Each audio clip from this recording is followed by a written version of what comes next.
প্রথমে আইপিএল থেকে মুস্তাফিজুর রহমানের বাদ দেয়া, এরপর ভারতের মাটিতে বিশ্বকাপের ম্যাচ না খেলতে বাংলাদেশের চিঠি।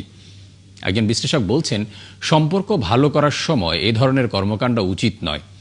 এদিকে ভারতের পররাষ্ট্র বিষয়ক সংসদীয় কমিটির চেয়ারম্যান শশী থারুর মনে করেন, সব প্রতিবেশী থেকে দূরে সরে যাওয়ার চেষ্টা করছে তার দেশ। বিস্তারিত সুফিয়ান ফারাবির রিপোর্টে। কোনো কারণ উল্লেখ না করে আইপিএল থেকে বাংলাদেশি ক্রিকেটার মুস্তাফিজুর রহমানকে বাদ দিতে কলকাতা নাইট রাইডার্সকে চিঠি দেয় board of council for cricket in India. এতে দুই দেশেই মিশ্র প্রতিক্রিয়া দেখা দিয়েছে।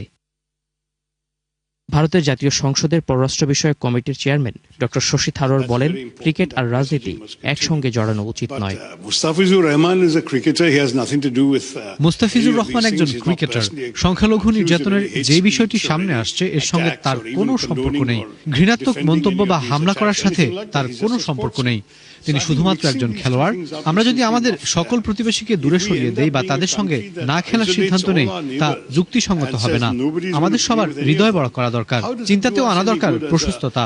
খেলাধুলা ও সাংস্কৃতিক বিষয়ের সঙ্গে রাজনীতিকে জড়ানো উচিত নয়। অন্যদিকে ঘটনাটি অপ্রত্যাশিত মনে করছেন বাংলাদেশের বিশেষজ্ঞরাও। বিষয়টি ভারতের একক সিদ্ধান্ত হলেও এর সমালোচনা করছেন তারা। Political relationship should not affect sports, culture, music. হ্যাঁ, এগুলোর নিজস্ব একটা আলাদা পলিটিক্স আছে। So we should let sports grow the way global sport is growing. হ্যাঁ, তো ওখানে যদি আমরা পলিটিক্স টেনে আনি, হ্যাঁ, that will have a long term bad implication.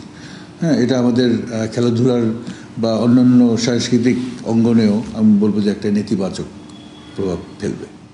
আর সরকারি পর্যায়ে প্রতিক্রিয়া দেখানোর যে কোনো প্রচেষ্টাকে পরিহার করার অনুরোধ পররাষ্ট্র বিশেষজ্ঞদের। এতে সম্পর্ক আরো খারাপ হওয়ার সম্ভাবনা দেখে তারা। এই গ্রোথকে বাধা দেওয়ার জন্য হয়তো এগুলো করা হতো। সুফিয়ান ফারাবি, ৭১, ঢাকা।